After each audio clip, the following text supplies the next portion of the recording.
Okay, we are back. I'm very happy to have on the Goldstein on Gelt Show Sarah Steelman from the Economics Department at Missouri University of Science and Technology. More than that, Sarah was the 44th state treasurer of Missouri, dealing with over $19 billion in annual revenue. And I actually ran across her because of a fantastic article that she wrote in the Wall Street Journal recently. Sarah, a real pleasure to have you. Oh, it's great to be on. Thank you. Thank you for the invitation. So you had spoken in the Wall Street Journal about the deal that the United States is making with Iran, and the thing that really caught my eye was your approach, or you're looking at it from the point of view of the individual states. Now, sitting here in Israel, so often we feel that there's no concept of individual states in the United States, but rather it's all kind of just a mass directive from Washington, D.C. Is that true, or can you disavow me of this opinion or this feeling that I have? I can definitely disavow you of that feeling. Yes, we have individual states that all, pass different kinds of legislation, and that's exactly what happened with the article, that I wrote for the Wall Street Journal. What I was describing was what I call a terror-free movement, and we started it in the state of Missouri when I was state treasurer. And what I decided back then was that we should not be investing any taxpayer dollars in companies that do business with state sponsors of terrorism. And it took a couple years, actually, to battle this thing and get policies changed so that I could actually implement this. But I was successful, and then after Missouri did it, 30 other states have now followed our lead. Wow, that's amazing. In enacting different kinds of legislation to do that. Amazing. So I don't know if it's called grassroots, but it's grass states working on this. So you came up with this idea. Dozens of American states have passed laws prohibiting the state and local governments from doing business with companies that are involved in Iran. But how does that restrict the White House, or does the deal with Iran override what you've done? Well, that's the interesting thing about this agreement, because in paragraph 25, as I mentioned in this op-ed in the Wall Street Journal, it actually addresses that issue. And if I may read it, because it's kind of interesting and people don't know, it's very short. If a law at the state or local level in the United States is preventing the implementation of the sanctions lifting as specified in this agreement, the United States will take appropriate steps, taking into account all available authorities with a view of achieving such implementation. The United States will actively encourage officials at the state or local level to take into account the changes in the United States policy reflected in the lifting of sanctions under this agreement, and to refrain from actions inconsistent with this change in policy. So basically what it's saying is that states are not supposed to do what they're doing now in following their laws or policy that were duly enacted over the past 5 years. If we can look at that language, the word you said is that the government will encourage the states. Does encourage mean force or just cajole? Well, of course, that's the $64,000 question. Or $640 billion question for Iran's point of view. Right, okay. That would be more accurate. This is a legal question. Usually federal law, always federal law, preempts state law. But in this case, of course, this agreement isn't even a treaty. So it's not a federal law, so I don't believe that it will preempt the states. However, we have a president who I think will take that paragraph very seriously, and he could do a number of different kinds of things to put pressure on individual states not to follow their law or policy changes that put this in effect. Okay, For example, he could withhold money, federal money, if a big state like California didn't go along with what his official state Secretary of State is doing in this agreement. So when you say he could withhold money, could he do that with a stroke of the pen, or would he need Congress to agree to that? Again, another interesting question. I would say that most presidents would need Congress to do that, but this president has been very proactive in doing things with executive power, that I think that he would probably do it just to demonstrate that he could. And there are a number of other ways that he could influence it as well. We're talking with Sarah Steelman in Missouri at Missouri University of Science and Technology. She wrote a fantastic article in the Wall Street Journal, which really got me interested in understanding a lot more of the different levels of political pressure that are going on in the United States. It seems from the national news that it's only between the president and Congress, that Congress seems to be pretty much against the deal. The president's pushing for it. It seems the polls indicate that the people are against it. And now at the state level, Sarah's been explaining to us why or how dozens of states, over half the states, have actually followed her lead in adopting policies to stop taxpayer dollars from going into terrorist-sponsoring countries. So I'd like to dig in a little bit further on one point. As you mentioned, the state of California, are they an anti-terrorist state as well? They are. Yes, they are.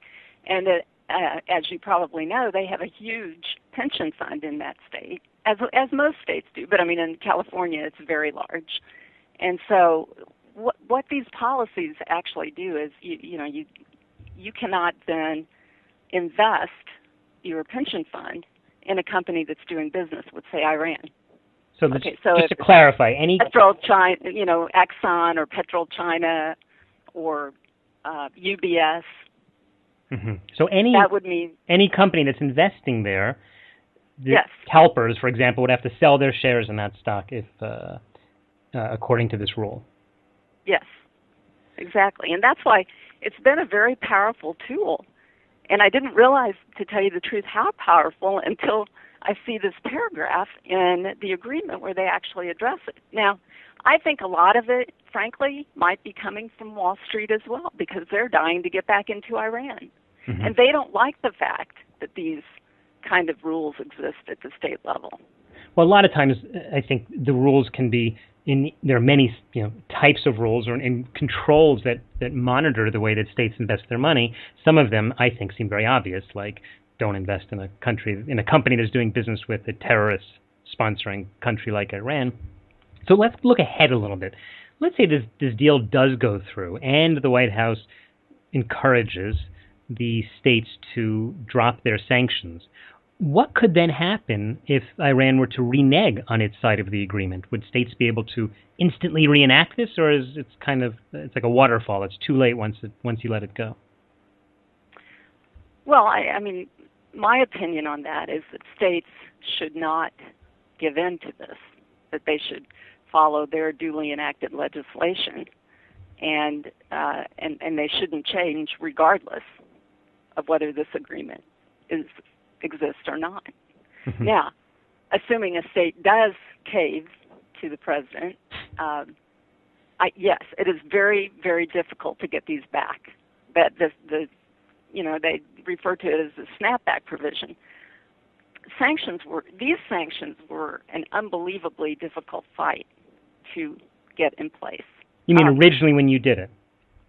Originally when I did it, and in your previous statement there, you talked about how it seems very reasonable that you wouldn't want tax dollars going to companies that are investing in state-sponsored terrorism, but actually you couldn't believe how many people didn't care, who were in control, who had the power to make the decisions.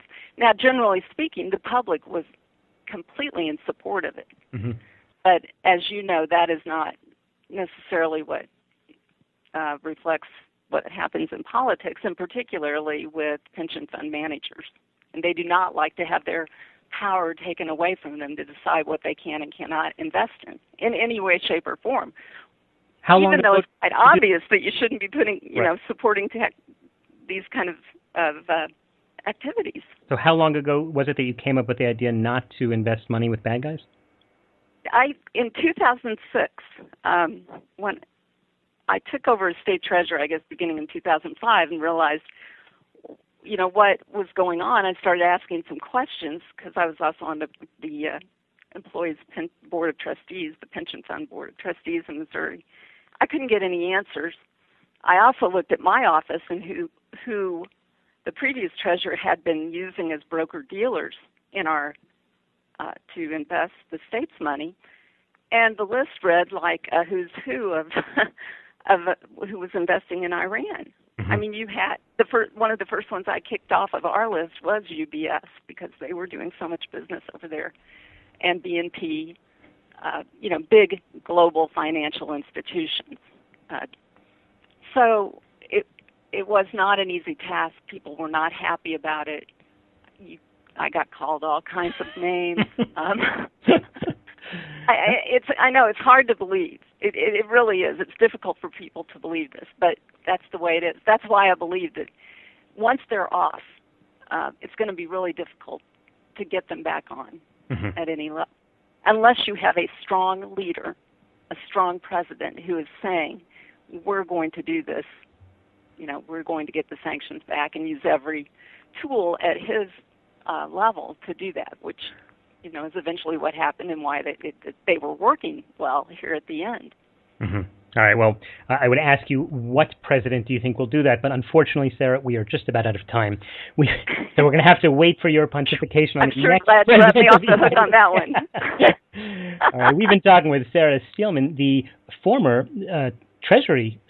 Missouri treasurer, and she handled literally billions and billions of dollars and spearheaded a concept which was then adopted in the majority of the United States to stop the states from allowing their pension plans in their state to invest in any company that did business with a terrorist country. So first of all, thank you very much for all of your work to do that.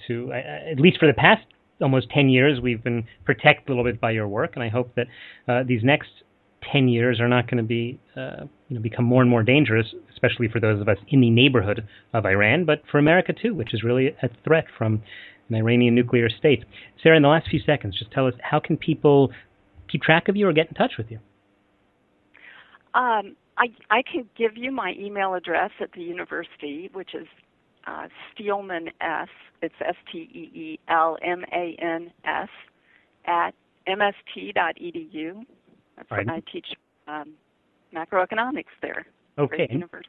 We'll put a link to that at the show notes of today's show at goldsteinongelt.com. Sarah Steelman, thanks so much for your time. Thank you so much for having me. You are listening to the Goldstein on Gelt Show with money maven Doug Goldstein. Doug's weekly radio show is heard around the world, but if you miss it, you can download the podcast at www.goldsteinongelt.com.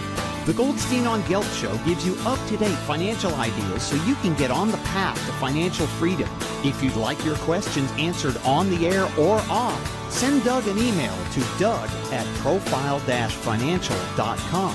It's your money for your future, so join Doug every week to build your wealth on the Goldstein on Gelt Show.